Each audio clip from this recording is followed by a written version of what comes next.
This is Andrea Askowitz of Writing Class Radio. Our submission period is now open.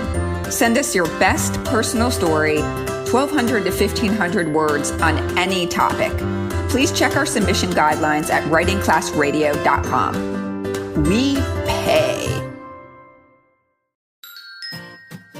I'm Andrea Askowitz, and this is Writing Class Radio. You'll hear true personal stories and learn a little bit about how to write your own stories.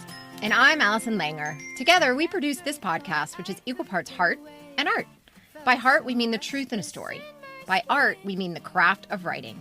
No matter what's going on in our lives, writing class is where we tell the truth. It's where we work out our sheet. You like that? Sheet. That's your favorite part. Shit! There's no place in the world like writing class. And we want to bring you in. Today on our show, we bring you the winner of our latest writing contest. We put out a call for stories. The prompt, a time I had an unpopular opinion. Our winner is Jen Antill. Her story coming up after a word from our sponsor. For anyone interested in improving your writing, First Draft, Weekly's Writers Group, is for you. It's Tuesdays, 12 to 1 Eastern Time. It's a community. We come together to write for 30 minutes, share what we wrote, get feedback, and leave inspired. First session, always free. Otherwise, $35 a month. That gives you 8 full sessions a month. If you are interested in joining First Draft, jump on Patreon/Writing Class Radio. A famous writer called Allison Langer once said, "You'll never know how great your writing is unless you share it at First Draft." I love when you quote me. We're back. This is Andrea, and you're listening to Writing Class Radio. Up next is a story from Jen Antill, a listener from northern New Mexico. She's a shaman, and she's an astrologer, and she's working on her first book. Here's Jen telling her story in response to the prompt, Unpopular Opinion.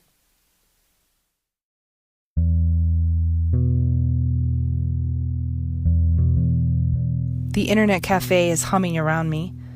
I can feel the heat from the modems. They are working hard to connect to life across the oceans. I'm in New Zealand. It's the furthest place I can be from my home in Phoenix, Arizona. That ragged desert. The place I have tried to get as far away from as I can. But now I need to get back there. I need to go home. I'm 24 and pregnant, and before you congratulate me, let me say that I don't want to be pregnant. A few hours ago, I was peeing on a stick in a public bathroom while a line of strangers waited for me to finish outside. I was taking longer than usual. I'm sure they thought I was having traveler's diarrhea. Don't worry, I'm just uncovering the fate of the rest of my life in here, but yes, impatiently knock on the door to see what's taking so long. My boyfriend Derek was waiting outside, audibly eating potato chips. I don't know when my last period was. I don't use period cycle apps because iPhones have not been invented yet.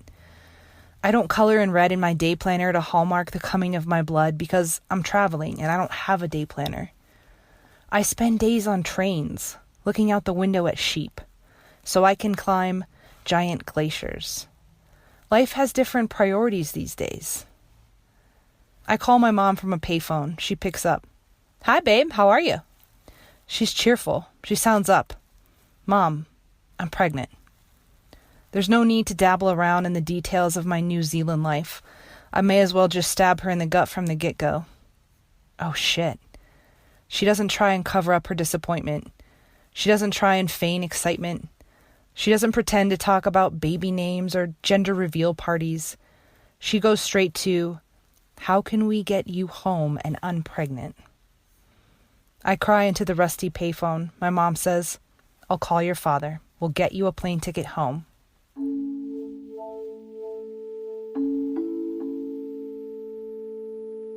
As long as I'm writing emails to other people about my pregnancy or talking into payphones, I don't have to deal with Derek. I can get lost in the reactions and responses of everyone else. It's easier this way. I can avoid his monologues to try and get me to become a mother. Derek still wants me to have his baby.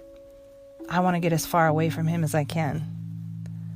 New Zealand could have been a really beautiful place. It could have been a place I loved and longed for when I looked back on my travels. But instead, it's a place I associate with standing above a toilet, using the strength of my thighs to hold me above the seat, and trying to aim my urine onto a tiny stick without peeing on my hands.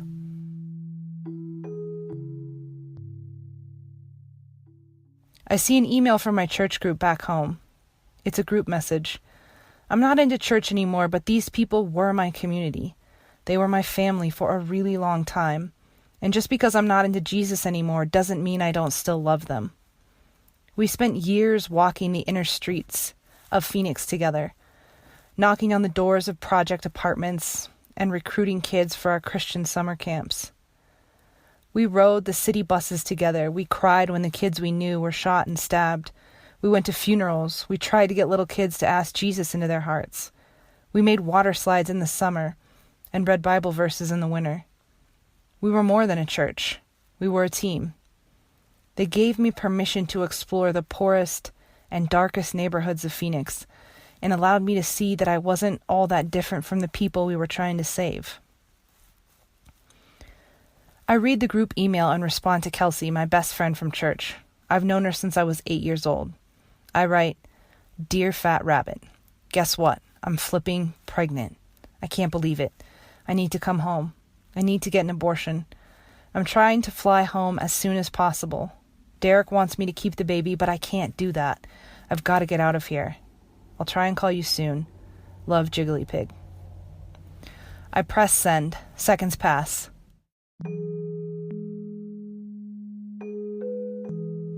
Why does it say I have sent that email to 73 people? Why does it say that I've sent that email to 73 people? I fucking hit reply all. My hands are numb. My breath has stopped. My entire church group just got my email about my upcoming abortion. I have just made my looming sin public.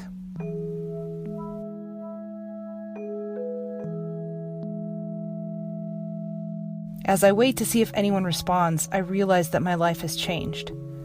I can't go back. Everyone knows I want an abortion. Now I'm on the fringe of my once beloved community. The identity that I crafted so carefully while I was amongst them has changed. I have 73 witnesses. I laugh out loud. Holy shit! I'm horrified. But the only thing for me to do in this moment is to accept what I've just done, so I laugh. The laughter makes me feel like I'm accepting something. I'm accepting the termination of this pregnancy. I'm accepting that my relationship with Derek is over. I'm accepting that I've just officially alienated myself from my entire church community. I didn't go home. I went to the wild mountains of New Mexico and began to figure out who I really am. I don't think I ever really wanted the things they wanted. I thought I did. I thought I wanted to marry a man and look into the blue eyes of my children, but it turns out I didn't want to be a mom. Now, at 33, I'm relieved I don't have a 9-year-old.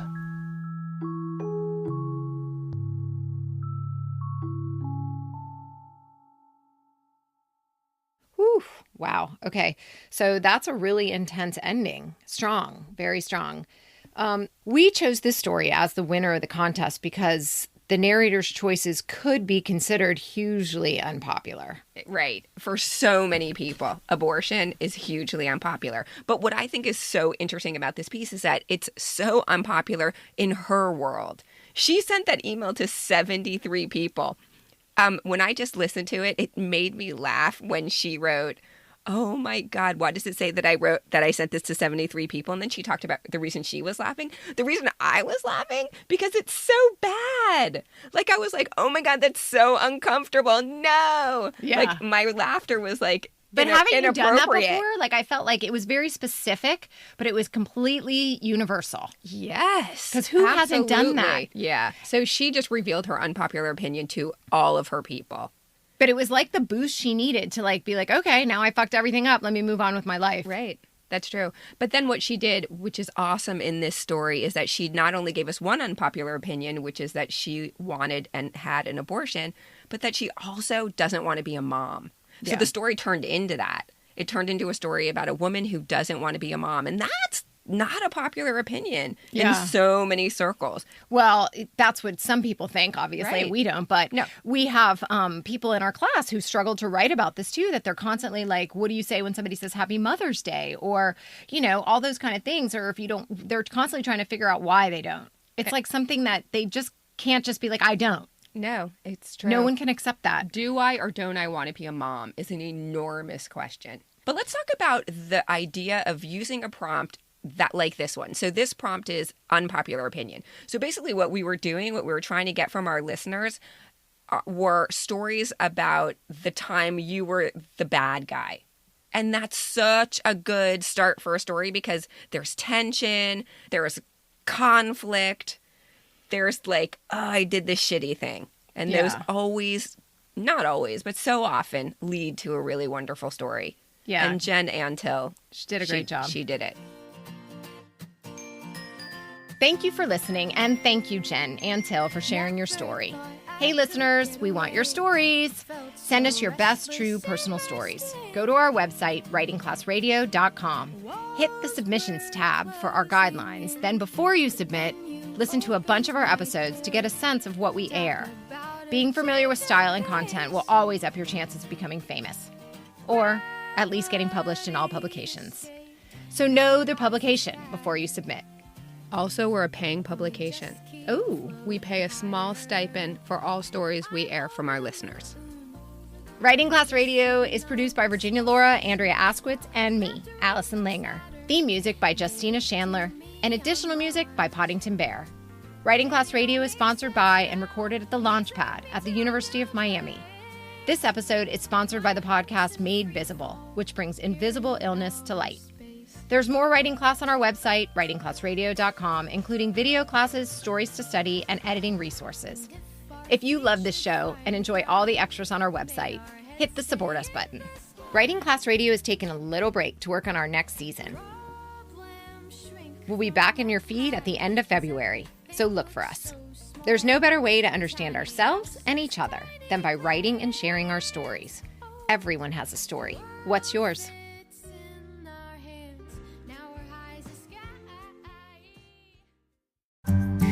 Gripping the steering wheel in my car after an intense workout, I screamed harder and louder than I have ever screamed before. Tears trickled down my face as a passerby jumped at the sight and sound emanating from my car. This is just one example of the immense grief I felt after my husband died by suicide, instantly leaving me a single mom. My name is Alexandra Wyman, and I am the host of Forward to Joy, where I share the tools and supports that have helped me work through my grief. Check out Forward to Joy if you're looking for more tips to help you work through your grief and find those moments of joy. Forward to Joy with Alexandra Wyman. Listen now on Apple Podcasts, Spotify, and at forwardtojoy.com.